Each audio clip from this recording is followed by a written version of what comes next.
Who's going to bank $75,000 here? Oh, got a car around, several of them. Kevin Harvick, this is the big one, boys. We have it here every year. Got a hold. Looks like about 10 cars involved. Casey Kane, Tony Stewart, Carl Edwards. Michael. Dale Earnhardt Jr. went through the grass and might have missed it. Kevin Harvick hit the We just wall. got a little right front, guys. Dale Jarrett trailed the wreck, as did Matt Kenseth. Nemechek's in it. Michael Waltrip, Martin Truex, and Terry Labonte. And the best I can tell, Mike and Darrell, every one of those cars right there, they were in the back of the pack. They were all cars that came to pit road. Kevin Harvick's car is demolished. And Harvick climbs out. Terry Labonte, window net down. Flames out the tailpipe of little consequence. He's done for the night. Harvick's car is junk, and so is Nemechek's. Stewart is not going to give up on it, but he hasn't seen all that damage yet.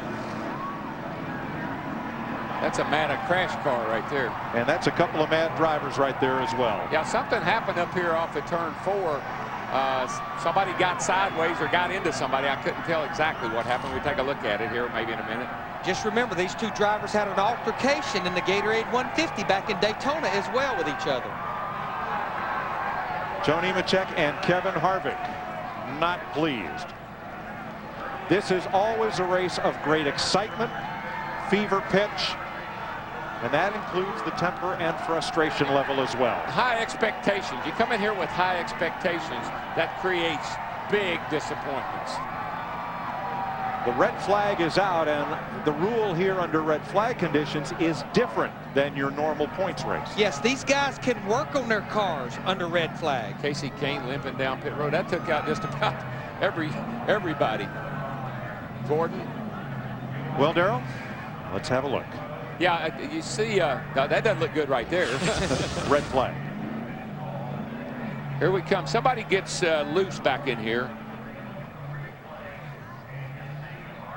Yikes. Joe Nemechek in the 01 car. Was it from contact from Stewart? Somebody got into the back of somebody. We got to look at it again. Somebody poked somebody coming out of 4 right there. Turned them. Well, either Nemechek got loose and lost his momentum, or is that Tony behind him? hard from that angle to tell which came first. And then Joe goes down and gets in the quarter panel, right rear quarter panel of Kevin Harvick. Not of Joe's fault, though. There was nothing he could do, Matt. And we caught up with Kevin Harvick. Kevin, a lot of frustration boiling over. Yeah, I mean, you know, Joe Nemechek's supposed to be the guy that never does nothing. Hey, let me tell you something. Let me tell you something. Walking by, and obviously, I'm tired of Joe Nemechek, you know, acting like he doesn't do nothing. And it may not have been his fault, but after Daytona and I should be fired and all that, he can take that and show it where the sun doesn't shine, baby.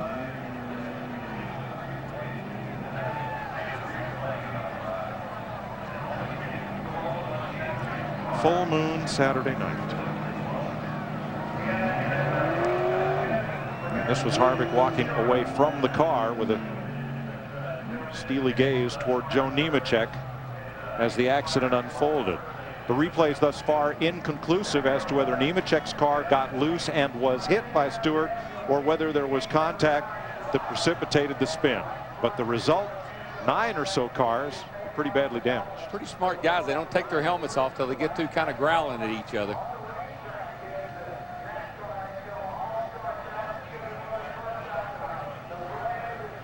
You know, the Winston, I think every year you can look back and we have these kind of altercations. Let's see what happens here. Joe's right there in front of Tony. You know, that just looks like Tony got in the back of Joe. I don't see Joe's car moving much. I don't see anything going on there. Look at it. You know, you got to continue to look at it, because every time you look at it, you're going to see something different. When you got this many cars involved, got to kind of keep looking at it until you can pinpoint. If you compare the position of Nemechek's car to Harvick's car on the racetrack, there might have been a time when Joe's car had a little wiggle and then got straightened out, and that might have taken some of the momentum from Nemechek and brought Stewart to it. No, but those are hard licks. I know that. Golly. Kevin Harvick's car is absolutely destroyed. We're riding with him here.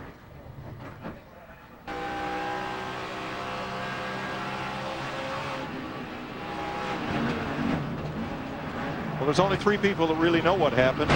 That's Kevin Harvick, Joe Nemechek, and Tony Stewart. Matt's caught up with Tony. Tony has climbed from his race car. What happened, Smoke?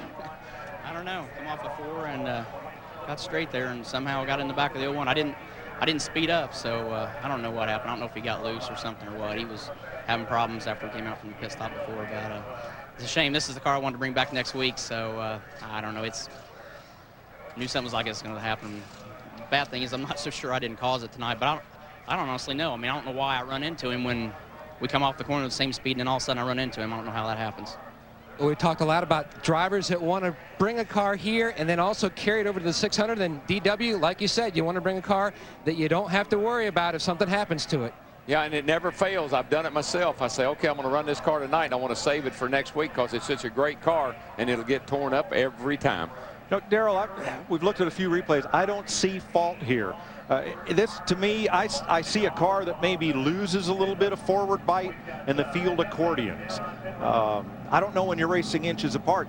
You tell me, you've been there and done it. How do you avoid such a thing when the cars are that close? There's things you never know.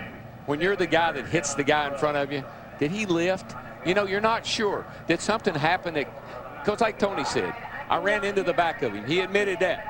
But why? They're coming off turn 4. Everybody's wide open. Everybody's going the same speed. But all of a sudden you get into the back of him.